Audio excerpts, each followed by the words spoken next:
Thanks for joining me today in our journey in looking at the big picture of Scripture.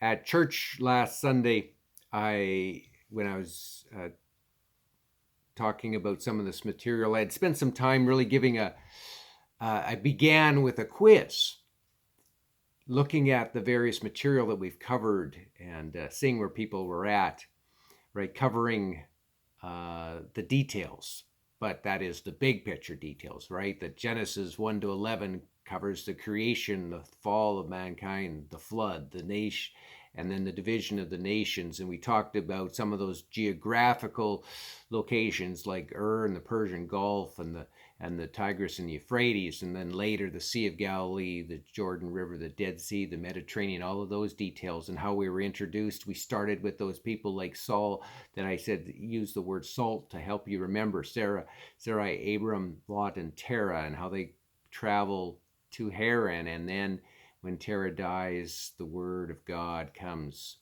to Abram, who we, of course, later come to know as Abraham, and how God begins and makes this covenant with Abraham to make him into a great nation, that he'd make his name great, and that all the world would be blessed through him. And then we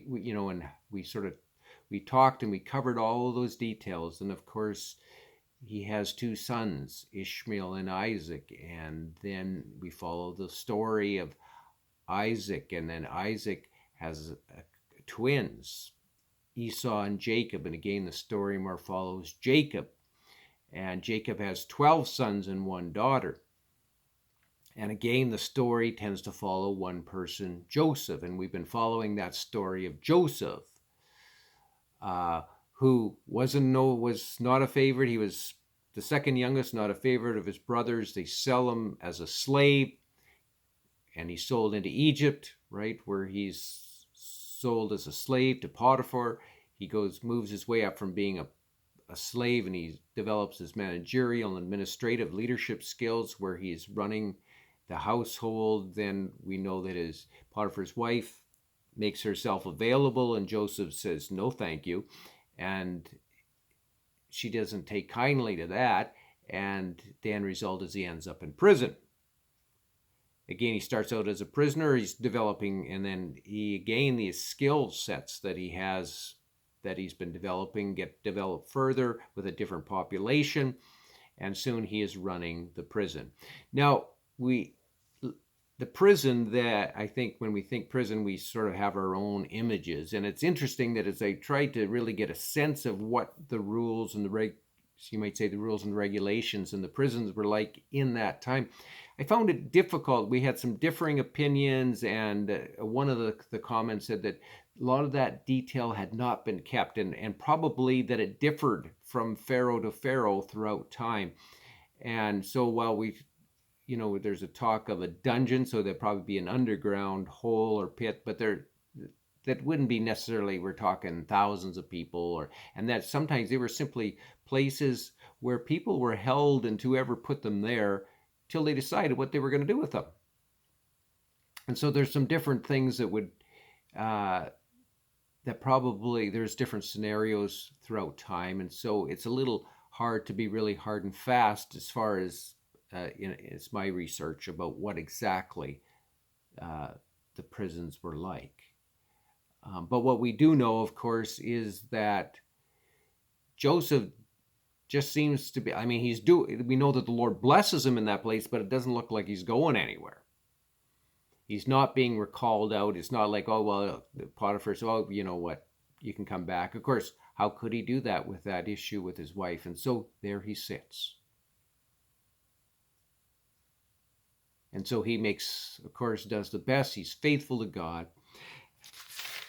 And I think in many ways he embraces it and does the best that he can. And then we get to this place in the story, right, where in chapter 40, he's still in prison. And we read about this time that the cupbearer for the king and the chief baker for the king of Egypt that is the Pharaoh, they had offended their master. And in this case, when you offend your master, again, it's not like he fires you. He puts, right, this is not what happened here. He didn't fire them. He puts them in prison. And so there they are. And they're put under Joseph's care. And after they've been in custody for some time, we're not told how long, but they've been there for some time, each of these men had a dream. Now I have to understand, right, in that culture, right, a dream was significant. This was how one of the ways, right, that the gods in their culture relayed special revelation, as we were talking about. And so they get this and they wonder, what does this mean?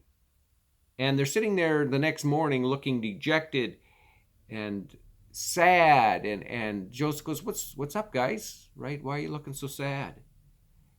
And they say, well, we had these dreams and there's no one to interpret them. And so Joseph says to them, well, do not interpretations belong to God? Please tell them to me. Right? And it's not, I can do this, but it's God can do this. And so the chief cupbearer tells his dream first. And Joseph interprets and tells him, right, that it's really good news that in 3 days, within 3 days, you are going to be reinserted in your previous position. And then Joseph adds that all will go well with you, and when all goes well with you, remember me, right? Show me some kindness and mention me to the Pharaoh and get me out of here, right? Get me out of here. Get me out of this prison, because I was forcefully carried off from the land of the Hebrews, and even here, now in prison, I've done nothing to be put in this dungeon. I've done nothing to deserve this. And so we find out that that's exactly what does happen. And then when the chief baker hears the interpretation of the cupbearer's dream, he's encouraged. And so he shares, and what he finds out isn't good news for him. He finds out that within 3 days, the Pharaoh too will have decided what he wishes to do with him. But in this case, his life will be ended. He'll be dead. And there are graphic details that go with that. And so, as I said, it happens just as Joseph says it will. And then we get one more detail at the end of the chapter about the chief cupbearer. And that is, once things are going good, back to the way things are, he forgets Joseph. And he doesn't speak to Pharaoh about Joseph's situation. Sort of like those friends that when times are tough, they find you and you help them and then they disappear. This is sort of what happens here. And Joseph is forgotten. And so time passes. In fact, Scripture tells us that Joseph still, of course, is in prison doing what he's doing, but there's no one to advocate for him. So he's just stuck there. And then about 2 years pass. I was thinking to talk about stuck there. I did read in one place where the way they in some situations, and I'm not saying in this situation, but there were some stories and situations where when people were put in prison, their noses were cut off. So if they escaped, it was obvious that they were an escapee. In any event, Joseph is there. It's 2 years later, and the Pharaoh, that is the king of the land, right, has a dream that none of his magicians, none of his wise men can answer. And the Pharaoh, like the other Egyptians that we talked about, the cupbearer and the baker, believed that this was a message from the gods. This was a supernatural message. And so he's troubled because no one can tell him what it means. It's then, of course, when the king is troubled, the Pharaoh is troubled, that means everybody else maybe is sort of on, because they don't know who it's going to be taken out on. You know how it's all going to go. Well, it's amazing now. All of a sudden, right, the cupbearer remembers Joseph. And so he tells Pharaoh about Joseph and all about what had happened, about his dream and the baker's dream, and how Joseph had interpreted it, and it all had happened exactly as he said it would. And so, of course, Pharaoh sends for Joseph, and he's brought from the dungeon. You know, he's cleaned up, and he's brought before Pharaoh, who explains the situation that he'd heard, that Joseph can interpret dreams. And Joseph responds in Genesis 41:16, I believe it is, that he says, I cannot do it, but God will give you, right? God will give you the interpretation. God will give you the answers you desire. And so Pharaoh proceeds to tell Joseph the first dream, and then how he woke up, and then he had another dream. And Joseph tells him that both dreams mean the same thing. And that God has given Pharaoh insight into the future. That he's showing Pharaoh what he is going to do, and soon. That more specifically, that there are going to be 7 years of great abundance in the land of Egypt, and then it'll be followed by 7 years of severe famine.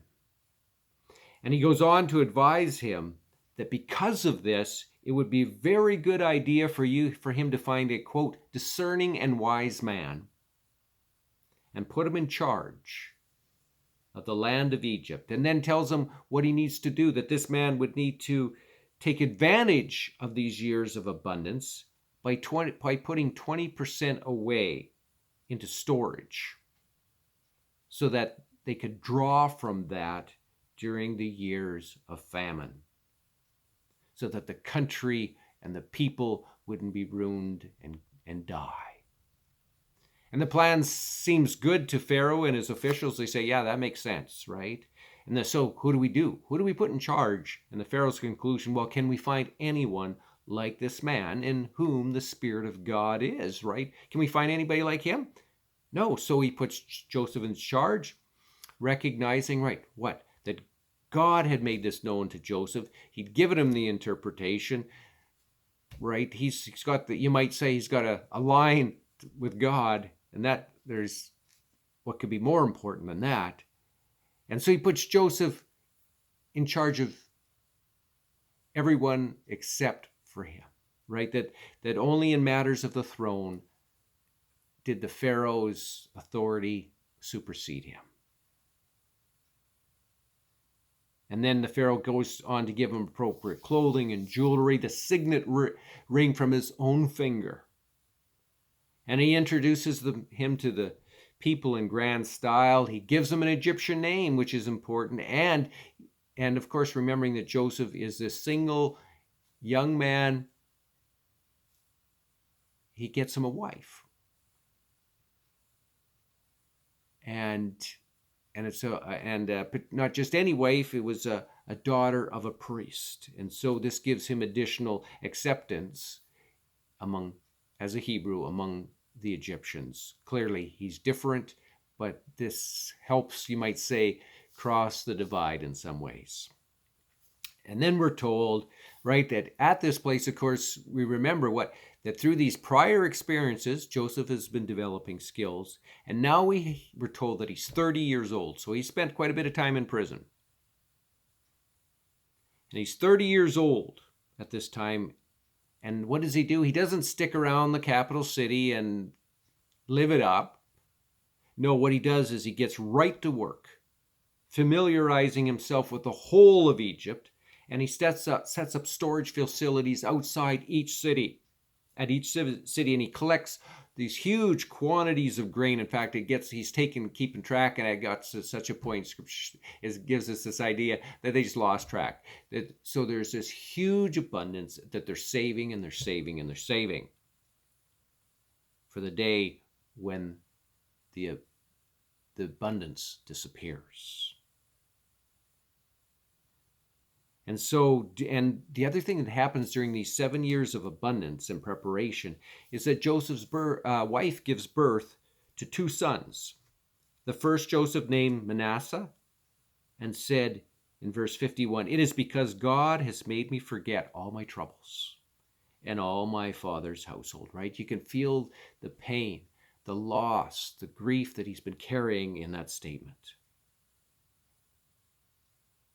That now with his own son and his own family, it's like a new beginning. Being able to put some of that stuff in the past. And then and having a positive sense of the future. And the second son that he named Ephraim and said, "It is because God has made me fruitful in the land of my suffering." That was verse 52. That in each case, what we see, of course, is Joseph acknowledging God's provision from dream interpretation to the birth of his sons, and how these experiences have been a blessing, along with all the opportunities provided him now that he's out of prison. Like now, he's like the leader, second only to the Pharaoh. And it pauses me just to pause for a second and to think about this, to ask, how do we acknowledge the blessings of life? How do you acknowledge the blessings of life? Do you see God as your provider? Is it, well, I worked hard, or I caught a break? Or do you see God as the provider of all good, and the one who can even take the bad and turn it into good for you? The one who could take Joseph from being a slave to running a household, to being a prisoner to running the prison, to being just sort of stuck in prison with no release date, to running a prosperous and wealthy country. Joseph gives God the credit. And secondly, in times of prosperity, in times of blessing, first of all, do we remember to thank God? And then secondly, do we remember the family of God? Or do we have a memory like the cupbearer who, when things are good, sort of forgets Joseph? Do we blame God in hard times, or do we realize that God even works through hard times and difficult times? And I think in all of this story, and in the future part of this story too, I think we're invited to, if you want to get the most out of it, is enter into the emotion of what that would have been like to go through all those experiences. And if we reflect back, we know that Jacob recognized God's sovereignty and God's hand of blessing by saying, God, I'll give you a percentage, I'll give you a tithe, recognizing that you're the one who's blessing me and providing for me. And then another wisdom that we see from Joseph is that when things are good, when you have more than enough, right? When you have more than what you absolutely need, start to save. Because hard times will come, and especially if things are really good, what we saw here is he had that his number was 20%. Put it away, because life has hard times as well as good times, and you want to take advantage of the good to put away for when the lean times, if you will. And so there's that wisdom, and not just to go and, we got more and we blow it and then suffer when the hard times come, that there is, God will provide so that we have as well later on. And we want to be wise about that. And then our chapter ends with famine. It goes from being wealthy and, lots, and everybody's got lots and they're saving up and so much they can't even keep track of it all, to the famine sets in. And the Egyptians soon run out of food that they've stored up. And so Joseph opens up the country storehouses that are located at each of these cities, and he sells grain to them. And what we find out also is that it's not just Egypt that's having a famine. In fact, it's sort of described as the whole world. That is, the whole eastern Mediterranean seaboard is having or experiencing a famine. And then what we see, of course, it's just not 1 year, right? Lots of people can make it through 1 year, but 2 years, 3 years, you're eating your seed, and then you have nothing, and it's just getting worse and worse. And so they hear, right? People not only in Egypt, but our surrounding areas hear, oh, there's food in Egypt. You can go and buy food. And so what we see is then people from that whole area, not just the country, but much more, a much larger area, people are making the trek to buy grain so that they can survive, they can feed the people and maybe their animals. And then next week, what we're going to find out, we're going to sort of move into, is we're going to really get to see what God has been up to through all of these various stories that we've been listening to. Thanks for joining me.